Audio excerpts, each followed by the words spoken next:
from the environmental aspect, composting has so many benefits. When you compost your food instead of throw it away in the landfills, it gets proper aeration and it has oxygen to properly decompose, so it doesn't release harmful greenhouse gases like methane into the environment.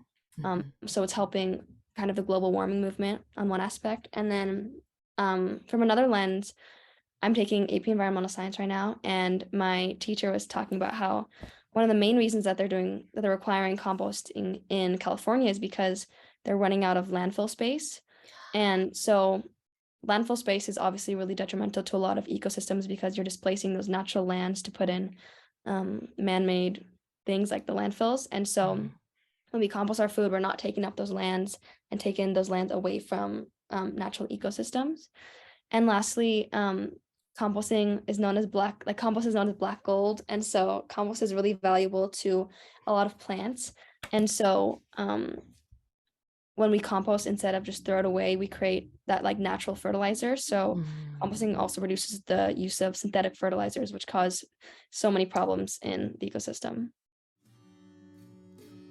Welcome to Home Green Homes podcast. This is Izumi Tanaka, the host of this show. I have been wanting to have an episode on composting, particularly because I joined a community garden and have started to compost myself. Honestly, I consider myself a city dweller and I am not quite confident in what I'm doing. At a recent Green Build event sponsored by USGBC LA, I encountered this nonprofit organization called Grays of Green, which offers a variety of programs to, quote, educate, empower, and inspire students to take action and achieve long-lasting environmental impact in their schools and communities, unquote. When I asked if there's anyone in their organization who can speak about composting, they emphatically suggested that I talk to Cordelia O'Rouke, who just finished her junior year at Glendale High School. Via a program offered by Grays of Green, Cordelia has spearheaded a project to get the local schools to start composting the cafeteria's food scraps. Today I invited Glenn Arnade, Special Project Manager of Grays of Green, and none other than Cordelia, to tell us about their programs in composting. So tell me, Glenn, tell us. I am a program manager for Grades of Green, which is an environmental education nonprofit. Um, we basically provide programs for students, teachers, schools, and school districts anywhere from K through 12, which is anywhere from around 5 to 18 years old. Mm. We have a full list of programs all the way for K through 5 students, which are more um, project in a box toolkits. It's called Launch. Mhm. And then we also have another program called Rise, which is what Cordelia is a part of. It is basically a project-based learning. Students come to us with their idea, and we offer them the structure and one-on-one guidance with an advisor. Um, we help them through a full school year implement any of their environmental projects that they want to do. Mhm. And in addition to that, we have other programs such as SOAR, which is a Eco Innovation Academy for hyper-local students in the Los Angeles area, where they get to work directly with the business. They get to basically act as eco consultants for different businesses that are a part of the program. In addition to that, we have our Uplift program, which is kind of an umbrella that encompasses all of the districts and encompasses Launch, Rise, and SOAR. And we work directly with districts to help implement any of these programs that they want to do into their curriculum, in addition to addressing different things to help with California state mandates like SB 1383, and we Mm. assist them with trying to be compliant with this bill. Now, I know that we met at a local event, Mhm. USGBC LA's Greenville Conference and Expo. So I know that Grades of Green, your activity is fairly local, but it is a national organization, isn't that correct? Yes, it's an international organization. Oh, It's basically international. Yeah, and I actually am the global slash international program manager. So I actually Mhm. work with a couple of students in Cameroon, quite a large number of groups in Nigeria, Wow. India, South Africa, and I think this year we had someone from the UK as well. So Mm. it's quite, we do everything virtual, so we're able to offer our programs online for free. Mhm. Oh, wow. That's very impressive.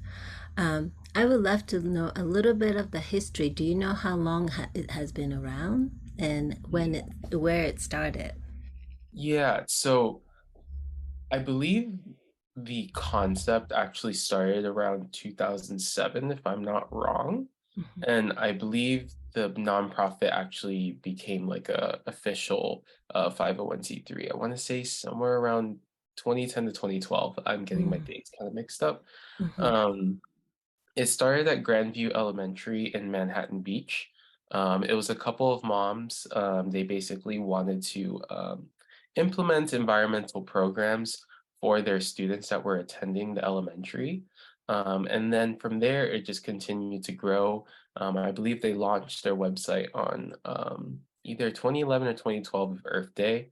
Um, Mm. and they've been growing ever since. And then I think around 2019 is when we actually started developing this full pathway of programs from elementary school to middle school to high school.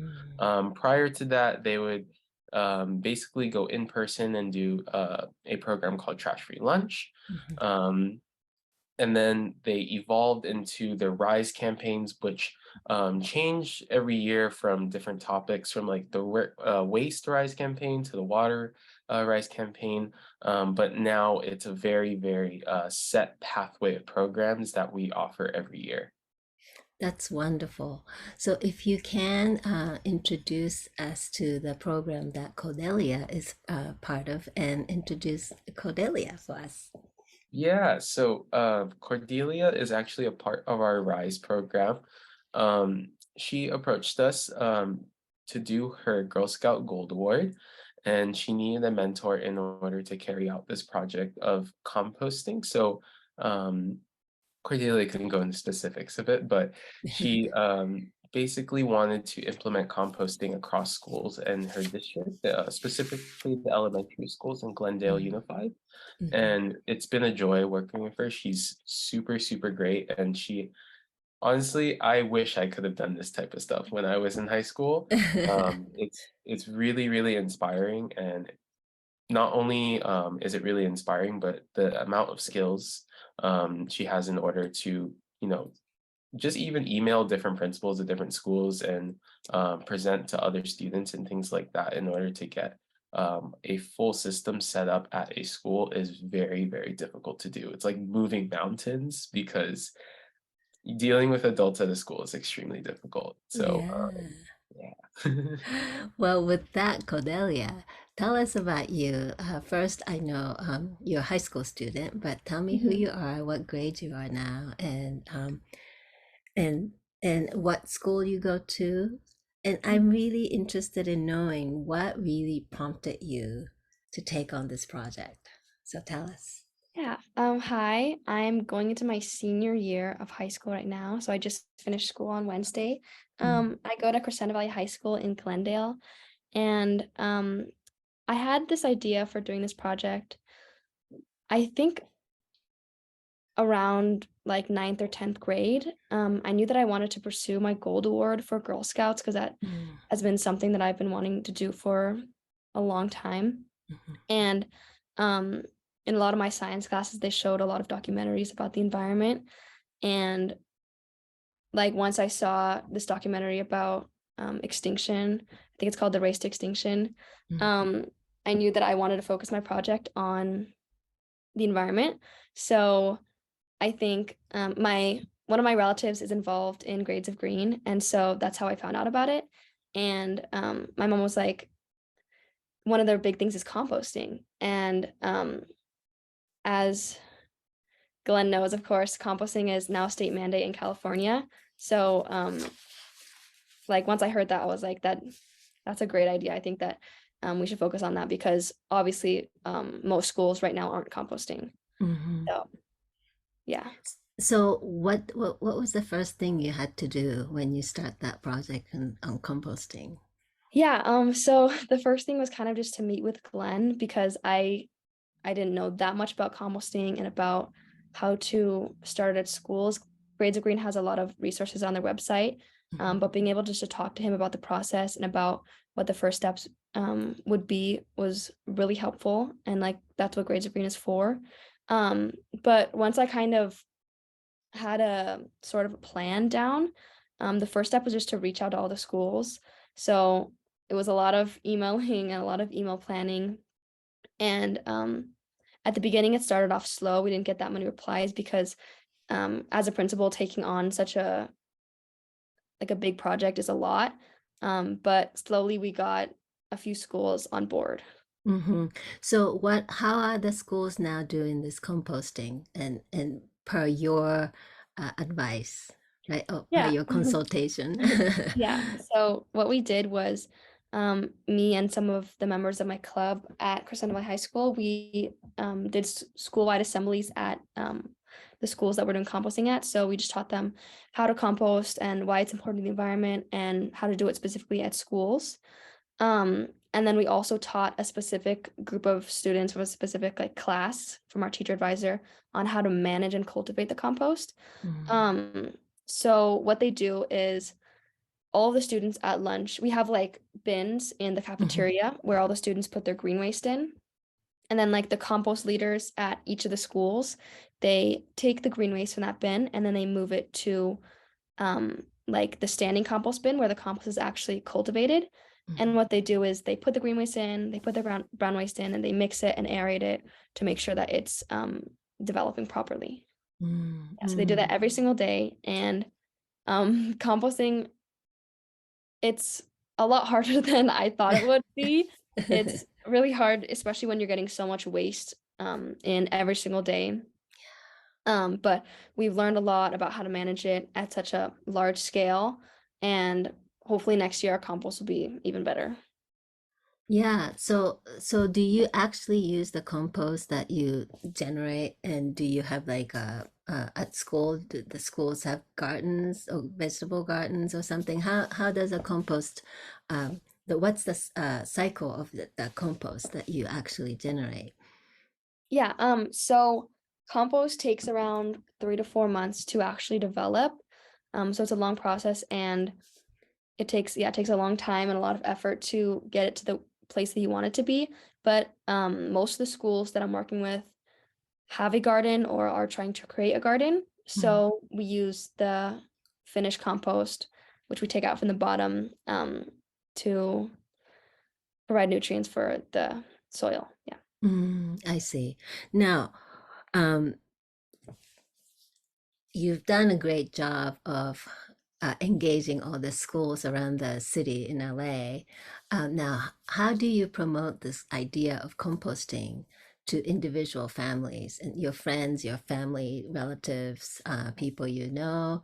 Um, Mhm. I would imagine that your influence has probably reached far beyond the schools. So tell me what you tell people at home how to compost. Yeah. So I think the first thing that I say is composting is really easy. I think like doing offsite composting is a lot easier than you would think. It's just one quick change in your like day-to-day life and you're really Mhm, helping the environment. So what I normally tell like family and friends who aren't super into like gardens and stuff, because not mhm, everyone is into that, is you should do offsite composting because offsite composting is very easy. It's just one simple change in your life. All you have to do is separate all your food waste from your like regular trash and the plastic and the paper and stuff. mhm. Um, and so all you need to do is just get a little bin in your kitchen and put all of your food waste in there. And then if you're in California, your street should have a green bin and you just put all of your food waste in the green bin instead of the black bin. And it's just easy Mm, as that. And mhm. most cities will provide a like a free green bin for you. So if you just email them, they should send you a free one. Mm, really? Yeah. Now, so anyone, when you say off-site composting, for Mhm. some people, it may not ring a bell. So Right, yeah. when you on-site composting is when you have a space maybe in your backyard or Uh-huh. something with a Yeah. big composting. Mhm. We don't do we call that a bin? Like when that the ones that you can turn and Yeah. like Yeah. but offsite is when you don't have a space such as when your people are living in an apartment Right. building or condominium. So is that what you consider offsite composting? Yeah. Yeah. So Okay. offsite is when you don't cultivate the compost at your house, but you just like Mm-hmm. put it on the street for the municipal trash um, Mm-hmm. to take off, and then Mm-hmm. they put it into their industrial composting facilities. Mm-hmm. Right. So I know that around Los Angeles, I know Mhm. that some cities do now mandate or require food scrap to be in the organic waste bin, but Mhm. I know that that's not necessarily true for every city or every municipalities. So if Right. you don't have that, what can people do? So I think Glenn was talking about how one of his coworkers, Mm-hmm. um, their apartment building didn't have the green bin Mm-hmm. to put their food waste in, and so they actually directly talked to them about the state mandate and about how um, it's required. And so that's obviously a difficult thing to do, but um, it is a state mandate. So if you could talk to whoever's in charge of that, I think Mm-hmm. that would be good. Mm-hmm. I see. So, Glenn, is that true that who would you call up if you don't have the bin or if you don't have, say, my audience is beyond California as well. So Mhm. maybe there are some states or cities that may not even have that in Right. place. Yeah. Yeah, so because it's a California state mandate, Mm-hmm. and this is specific to California, I could touch on the things outside of California Mm-hmm. directly Mm-hmm. after. Mm-hmm. Um, Basically, they have to provide these bins for you. However, when I say bins, I mean the green bins in order to divert your food waste. However, there are some cities that actually aren't enforcing it yet, just because, there's a difference between passing a state mandate and actually enforcing it. Mm-hmm. Some cities are a little bit more pursuant on enforcing it. Um, and not to get into the deep weed of things, but more of the affluent cities are more pushing towards the state mandate due to fines being imposed. Yeah. I think by January 1st of 2024 is when they will start fining people for not Mm-hmm. actually diverting their food waste from the regular landfill waste. So like Cordelia was talking about, one of our coworkers, um, her she was renting at an apartment complex. I believe it's like a duplex type of thing. Um, and she wanted to divert her food waste, but her landlord did not provide her a green bin. Mm-hmm. And she basically took this state mandated bill, which is SB 1383, to her landlord and said, look, this is a state mandate. You need to provide a green bin for us in order to divert our waste. Mm-hmm. And that was just enough in order to gain an actual bin. Mm-hmm. Uh, for people that are living outside of California who want to do this sort of thing, there's a couple of things where, offsite might not be the the greatest, I guess, solution for you unless, there's a community garden that you can bring your Mm-hmm. food waste to. I see.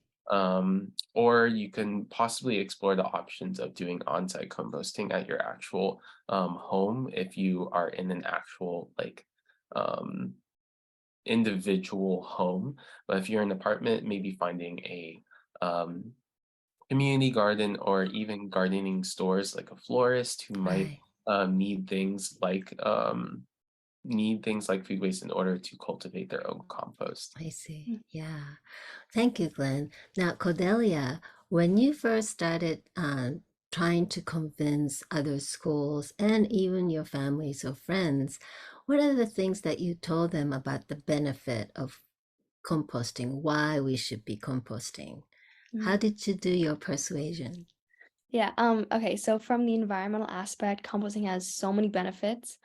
When you compost your food instead of throw it away in the landfills, it gets proper aeration, and it has oxygen to properly decompose, so it doesn't release harmful greenhouse gases like methane into the environment.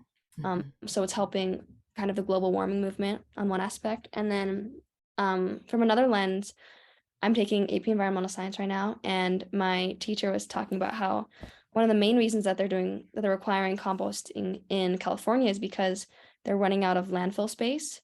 And so landfill space is obviously really detrimental to a lot of ecosystems because you're displacing those natural lands to put in man-made things like the landfills. And so Mhm. when we compost our food, we're not taking up those lands and taking those lands away from natural ecosystems. And lastly, composting is known as compost is known as black gold. And so compost is really valuable to a lot of plants. And so when we compost, instead of just throw it away, we create that like natural fertilizer. So Mm. composting also reduces the use of synthetic fertilizers, which cause so many problems in the ecosystem. Yeah, thank you. That's very precise and clear. I think people really would understand why we should be composting. And I myself have been started composting like a couple years ago, and I do have a yard, but I can't have the big compost bin because we have animals that come in. So, Right. when I first started composting, I did indoor composting where I have this enzyme called bokashi, and then I keep it inside the house for like 2 weeks, and then I take it to the community garden to mix it with compost. So there's so many ways that people can do. What would be your best tip that you can give people, whether they're living in a house with a backyard or living in an apartment building or a condominium, or any kind of uh, environment? I know that we can still be composting. Mhm. So what would you tell people? I think one of the things that you should think about when you're trying to compost is, what are your goals? Do you Mm-hmm. want to make soil for your garden? Do you not have space for that? Um, what is the reason that you're composting? So obviously there are like not all of the composting is not available to everyone. Like the same type of composting is not available to everyone. But like we've been saying, there's a lot of different options Mm-hmm. for composting. Um, if you are doing on-site composting, one of the main tips I have is um, always adding more brown waste than you think, because we had some issues with that at the elementary school. Um, but yeah, if you educate yourself on why composting is important and what are the options for you, um, yeah, I think that's a great first step to take. Thank you. Now, are you using your compost at your home? Are you growing vegetables or anything? No, we just throw away all our food and then put it in the green bins. In the bin. Okay, I Yeah, see. yeah. So tell me, what is your dream? You have a whole life ahead of you. Do you have any vision or dream that you like to pursue? I'm not set on anything right now, Mm-hmm. but um, I've been taking a few years of physics, and so maybe I'm looking into environmental engineering or something like Mm. that. But yeah, I'm not Mm-hmm. quite sure yet. Do you think you would do something around the environmental issues or subject matters? Yeah, I think that's where I'm heading, probably. Yeah. Well, I wish you the best. I know you're heading Yeah. down to Argentina, you said, for soccer. Yeah. I hope you have a blast and great Thank you. summer. And I am 100% confident you have a very successful, thriving adulthood ahead of you. Thank you. And thank you so much, Glenn. Would you like to share with us where people can find about Grades of Green? Yeah, so if you want any information about Grades of Green, they could reach out over our website at Mhm. www.gradesofgreen.org. There's a couple of people you can reach out to depending on the programs. If you want Mhm. to generally just reach out, it could be at info@gradesofgreen.org. Mhm. And if you want to reach out to me in particular, particularly, it's Glenn, GLENNA, at greensofgreen.org. Okay. And tell me about some of the programs that you would like to promote that Grades of Green are doing, worldwide. Not only just the country, nationwide, but worldwide. Definitely. So I guess the main ones would probably our launch, rise, and our uplift program. So launch are they're basically project in a box toolkits. They have Oh, wow. step-by-step instructions on how to do different environmental projects, such as composting. We literally have a composting toolkit that provides step-by-step instructions on how to compost at school, but that can easily be put up for any home that may want to do it. It's all has step-by-step instructions on how to do it. And then our Rise campaign, I also, would like to promote because Cordelia is one of our most amazing Rise students we have. In fact, she's our student of the year this year. So we want to provide as many resources as we can to students and basically help them make their environmental aspirations come true. And you can also develop those soft skills of being able to liaison between different people, manage projects and things like that. And then the last one is our Uplift program because it's a district-wide. We try to implement Rise and launch district-wide and basically get composting and waste sorting at the forefront at trying to basically address the SB 1383 state mandate. Well, that's so wonderful. And congratulations, Cordelia, for being the student of the year. I think you deserve every bit of it. Thank you. Thank you. Thank you, both of you, for spending time on that precious Saturday morning. I really appreciate it. And Cordelia, you have a great trip and great summer. And you. Glenn, you have a great summer as well. I hope you get some time off. Yeah. Thank you so for much. having us. Thank you. Thank you. This was Izumi Tanaka with Home Green Homes, the podcast.